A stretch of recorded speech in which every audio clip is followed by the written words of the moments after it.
Well, praise God. I just want to encourage you, Phil, that it's not the same old, same old. Last Sunday, that was probably the clearest message I've heard on what the gospel, the reality of the gospel really is. And it's funny how the service has gone today because, coming out of that service into this service all week, I guess my heart was just challenged to be, God, in light of the reality of the gospel, what we hear. And I believe we hear from the Spirit of the Lord here. And it doesn't just happen in a vacuum, folks. He is a rewarder of them that diligently seek Him. And, like never before, we need to be seeking Him. That is why Christ came. The disciples, they couldn't understand that God was going to take Christ from them, kill Him. They just didn't understand why that was going to happen. But it actually gets into it in the other part of here in chapter 5 of Galatians. But I don't know how much to read, and Lord help me to just express my heart here. But, He wants to lead us, folks. That is why what happened at Calvary happened. He said it was a good thing that I go from you. Because when we have some sort of, at that time, Christ was a crutch for the disciples. He was there. He was doing the stuff. He was doing the miracles, and that was something they were putting all their hope into that. And when God took Him and then raised Him to life, He said, it is good that I go because I'm going to send my Spirit as a guarantee. And as a deposit to what is happening is faith, is reality. What is happening here, what is taking place, when I come back to life, there's going to be a way for you, a clear way to communicate with the Lord, an open way. And I'm thankful for that this morning because I tell you what, man, that's the reality of the gospel. And it has opened a way for us. I want to read this here in chapter 5 in Galatians. One thing just this week, my heart's desire was, Lord, has what I heard, is it going to change the way that I live? Is it? Has it? And like has been said, we fail many times. Just this week, I was just so aware, and I thank God for it, but, just my shortcomings. And not as a discouragement, is that the thing that it does one of two things. It either pushes us towards Christ because we see that there is no good thing in us. Thank God if that's what it does, but do we stay in that stagnant state like we've heard? Or is there something in us that says, God, I want to go on with you. I need you every hour. I do. I need you. I want to be that vessel, that broken jar. And I tell you what, man, folks, we start talking about one thing that Phil said there. We want people to see Christ in us. That is a great thing, but that is also a scary thing because I tell you what, the world hates Christ. They hate Him. They don't even know why. But we don't have to be afraid of that. The only thing we can trust God. But that's one thought I had sitting there. I was like, man, it's a scary thing to be. I'm talking about a born-again Christian, because if what is in this Word is true, the world is going to hate us. But I tell you what, you look at Stephen, they stoned him to death because Christ was living in him. They hated that. But I tell you what, man, you look at the way Stephen's reaction was. There was something else on the inside of him. There was a new life. It said, Lord, forgive them for what they do. That's what, that is what I want in my heart.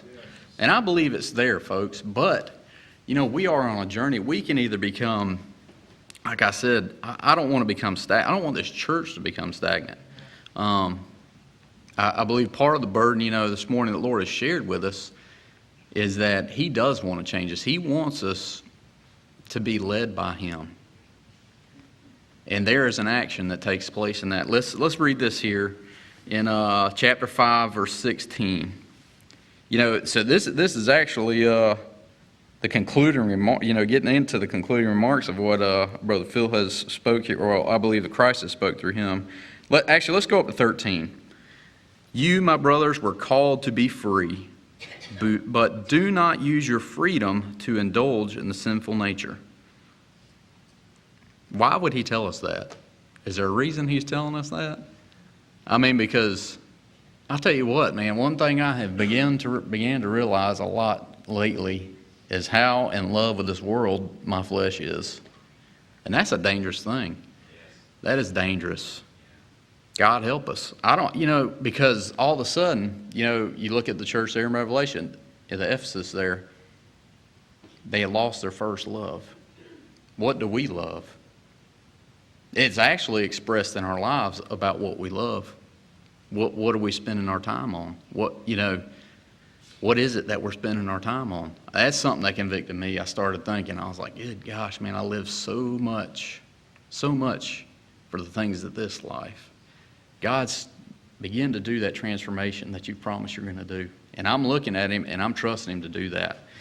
It says, not to indulge the sinful nature, rather serve one another in love. The entire law is summed up in a single command: love your neighbor as yourself. If you keep on biting and devouring each other, watch out or you'll be destroyed by each other. Verse 16, so I say, live by the Spirit, and you will not gratify the desires of the sinful nature. That's a promise right there, folks. Keep in tune. Those hands need to go up to that electric wire. They have to.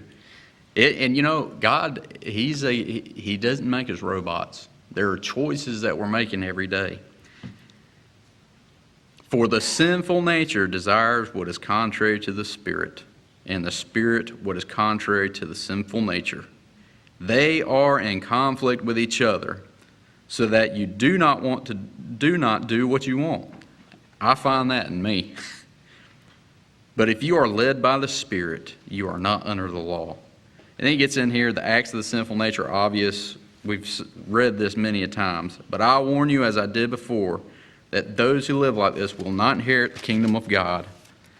Let's get into the fruit of the Spirit here, though. But the fruit of the Spirit is love, joy, peace, patience, kindness, goodness, faithfulness, gentleness, self-control. Is that not what we just read about, what love is? Against such things there is no law. Those who belong to Christ have crucified the sinful nature with its passions and desires. Since we live by the Spirit, this is what I want to get into. Let us keep in step with the Spirit. Let us not become conceited, provoking, and envying each other. I just appreciate what the Lord's doing. I wanted to share just my heart here this morning about, some of the things I've been going through, and that I don't believe we're hearing the same old things. It is a definite need for me. I know it's for others. I know it is, because I'll tell you what, the last week and coming into this week and what we've heard today, I want to be in step with the Spirit. I want to have my eyes fixed on Him to continue to go, because I tell you what, folks, He has got a mission for us. He didn't just put us here for nothing. I don't believe He put this church here for nothing. And I really desire the Lord to help my generation, because I see myself how much in love with this world that I can be. And then the things of God just they're snuffed out. And that don't need to be, folks. If we look back and remember what we heard last week about the reality of Christ and who He is, why He came, why He rose again, God help it to change our hearts, our lives, and everything that we're a part of, and what we do with ourselves and with one another. I believe it will. I tell you what, I'm sober this morning in my spirit, just because this has really hit home with me. And I desire, and I'm trusting the Lord. I'm not in despair. I'm actually in joy, because He said He's going to do what He's going to do, and He's going to do it. I'm confident that what I have entrusted, which is my life, my heart, this body of people that He has put together, we have entrusted it to His hands. He's going to carry out what He's going to do. But let's be workers together with Him. Let's lay aside the things that so easily entangle us and run the race with perseverance that He's laid out for us. Praise God.